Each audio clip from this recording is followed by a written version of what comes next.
கத்தர் கை வைக்கணும்னா நான் என்ன ஒன்றும் இல்லாமல் ஆக்கணும். ஆமென். எந்த ஒரு குயவன் வீட்டிலும் குயவன் ஆலையிலும் குயவன் கை வைக்கணும்னா அந்த மண் அதுக்கு முன்னாடி ஒன்றும் இல்லாதது போல மாற்றணும். ஆமாம், சில குயவன் ஆலையிலலாம் நீங்கள் பார்த்தீங்கன்னா தெரியும், இந்த குயவன் தான் கடைசியாக கை வைப்பார்.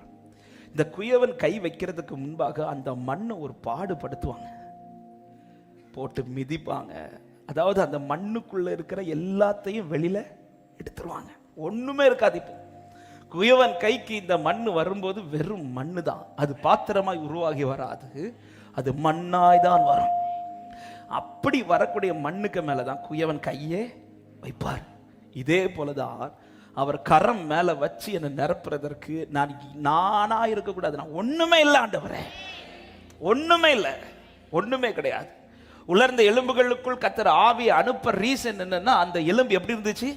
உலர்ந்து இருந்துச்சு. ஆண்டவர் கற்றுக் கொடுக்கிறார். இதெல்லாம் ஒரு ஆவிக்குரிய பாடம். கர்த்தருடைய ஆவி வரணும்னா என் எலும்புல ஒண்ணுமே இருக்கக்கூடாது. எசேக்கியேலுக்கு முதல் காண்பித்து கொடுத்ததே உலர்ந்த எலும்புகள்னு காட்டல, உலர்ந்த எலும்புகள் காட்டுறாரு. அதாவது இந்த எலும்புக்குள்ள ஒண்ணுமே. இப்படிப்பட்ட ஒரு அனுபவம், இப்படிப்பட்ட ஒரு அர்ப்பணிப்பு நம்ம லைஃப்ல உண்டாகுமானா, அப்படி அர்ப்பணிக்கிறவர்களை பார்த்து விட்டு விலகி போக மாட்டார், மாறாய் அவர்கள் மேல் தமது கரத்தை வைத்து. ஹல்லேலூயா.